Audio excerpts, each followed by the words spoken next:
Okei, siin videos räägime rastapatside plussidest ja miinustest, eelistest, ebamugavustest. Kui sul tekivad mõned ideed, mida teistega jagada peale selle nimekirja, siis kirjuta need kommentaaridesse. Okei, let's go. Miinused enne. Aktiivse elustiiliga võib rastapatside pikk kuivamine olla tüütu. Tuleb arvestada. Miinus.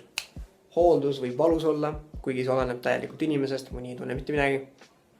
Ja hooldus saab teha ka erinevat moodi. Sellest räägime eraldi hoolduse videost. Miinus. Kindlad prestiisikad töökohad nõuavad patsiga endalt rohkem enesetõestust enne, kui nad võtavad sind tööle. Pangatellerid on tavaliselt patsideta, eks ole.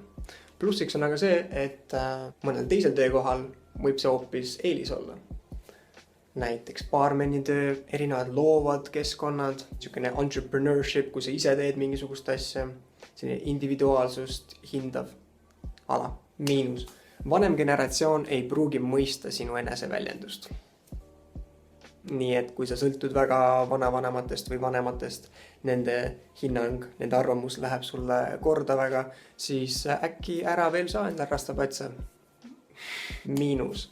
Kui sa higistad tihti, siis arvesta, et higi on ka sinu pealaes. Patsid lähevad juurte juurest veidi higisemaks ja sa pead neid loputama. See võtab sinult tähelepanu. Miinus. Kui sul on juba enne patside saamist väga palju kõõma, väga tundlik peanahk, ekseem, psoriaas, sellised asjad, siis võib-olla ei ole rastapatsid sinu jaoks. Miinus. Kui teha endale patsid ilma pikendusteta ja sul on keskmise pikkusega juuksed, sul tulevad üsna lühikesed patsid ja nende kasvatamine võib üsna tüütu olla. Miinus. Kui sa oled erakordselt laisk inimene, sa ei pese oma patse, hügieeniga on nagu halvasti, võib-olla sa käid iga päev koos juustega naturaalses veekogus, järves, ujumas ja sa ei lase neil kuivada ja sa ei hoolitse oma patside eest, siis võivad probleemid tulla sa patsidega. Need haiseda, nii et erikohtlemine see nõuab tähelepanu sinult. Tuleb arvestada. Miinus. Mõni igatseb oma sirgeid juukseid, millest saab sõrmi läbi lükata, saab lokitada, saab sirgendada, aga õnneks on patsidega omad erilised viisid, kuidas neid saab kaunistada, updo'd, kaunistused, soengud, sellest räägime ka eraldi videos. Ja viimane miinus, suvel võib palavam olla kui tavaliste juustega. Okei, ja nüüd siis mõned plussid. Nad näevad ülilahedad välja. Nad jäävad silma, nad tekitavad huvi, see on eriline ja julge stiiliväljendus. Pluss, sa ei pea juukseid kammima. Kõik need pusad, mis tekivad normaalsete juustega, ei ole enam probleemiks. Pluss, sa pesed patse kord nädalas. See on lihtne, sul on ainult üks šampoon, üks toode ja kõik see muu, mis tavajuustega kaasneb, neid ei ole enam vaja.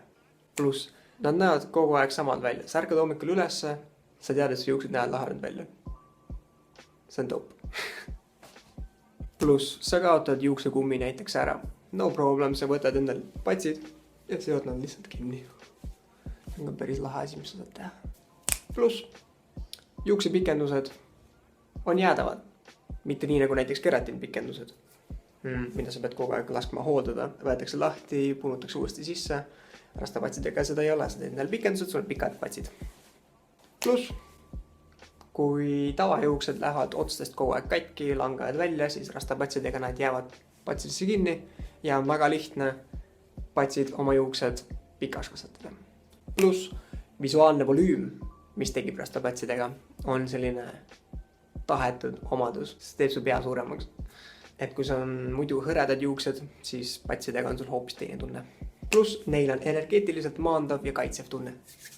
Pluss, loovad alternatiivsed inimesed nagu kunstnikud, kirjanikud, muusikud, nad rikastavad oma imidžit, oma brändi selle soenguga. Ning see tõmbab omakorda ligi teatud seltskondi, võimalusi, sünkroonsusi ja muidugi see on osa sinu loomingust. Sa saad ennast väljendada, oma individuaalsust väljendada. Ja see töötab nagu selline your vibe attracts your tribe tüüpi asi. Sarnased inimesed näevad üksteist ja tunnevad üksteist ära, nii nagu elus ikka on. Pluss, tegelikult kui sul on vaja olla viisakamas seltskonnas, viisakamas kohas, siis sa saad nad kinni panna ja näha üsna normaalne normi välja, tegelikult korralik. Jep. Pluss, paljude jaoks on see nagu teekond. mille vältel toimub palju enesearengut, mõistmist iseendast, muutusi elus. Nii mõnigi leiab sellel ajal teatud sügavusi elus. Kuidagi nii on see paljude jaoks olnud. Pluss palju erinevaid võimalusi soenguteks, kaunistusteks, updo'deks, mida tavajuuksed sulle ei võimalda. Selle kohta tuleb ka eraldi video. Ja viimane pluss, talvel võib veidi soojem olla. Ja kui nüüd välja tulla sellest duaalsest perspektiivist, siis võib lisada veel paar mõtet, mis on neutraalsed. Number 1. See on jäädav soeng. Muidugi sa saad need lahti kammida või sa saad need maha lõigata, aga tuleb lihtsalt arvestada teatud pühendumisega, mis ei kaasne näiteks punukatega või afrokatega. Keskmiselt kantakse patse mingi 1-5 aastat, kuigi täiesti oleneb inimesest, mõni kannabki terve elu. Number 2. Tuleb arvestada, et teatud olukordades vajavad sinu patsid erihoolt, kui sa töötad tolmuses keskkonnas, ehitusel, distleritöö, puutolm, eks ole, kõik see, siis sa pead nad ära katma mingit moodi. Kas torusalliga või mingit teist moodi. Number 3. See soeng tõmbab ligi huvi ja tähelepanu inimestelt avalikes kohtades. See on mõndade jaoks positiivne, eneseväljendus, erilisus ja mõndade jaoks muutub ajapikku tüütuks. See väsitav ka olla, eks ole. Kõik need samad küsimused, kõik need oletused, eelarvamused. See saab osa sinu identiteedist, eks ole, nii nagu kõik muu sinu välimusest, sinu riided, ehted ja inimesed näevad sind teistmoodi. Ja number 4. Mütsid on suuremad. See võib olla positiivne, see võib olla negatiivne, oleneb inimesest. Oleneb, millised mütsid sulle meeldivad. Jep, ja need ongi minu mõtted sellel teemal. Kui sul on midagi lisada, siis jätta kommentaaridesse, jagame üksteisega kogemusi, arvamusi. Kui sa vaatad seda videot ja neid videosi ja uurid selle kohta, siis ilmselt on sul huvi rastapatside vastu ja sa saad need endale tõenäoliselt niikuinii. Ma lihtsalt lisan, et kui sa oled nendest unistanud juba tükk aega, siis lihtsalt tee need ära. Nad pakuvad väga palju kogemust, muljeid, emotsioone ja elu ongi kogemiseks, proovimiseks, väljendamiseks. Jäta like, telli kanal, kui on mõtteid lisa kommentaaridesse ja kui sa tahad rastapatse, kirjuta mulle Facebooki lehele Tanera Trades rastapatsid. Ciao! Rooted in your deeds now, share the beauty all around. Start again, yeah.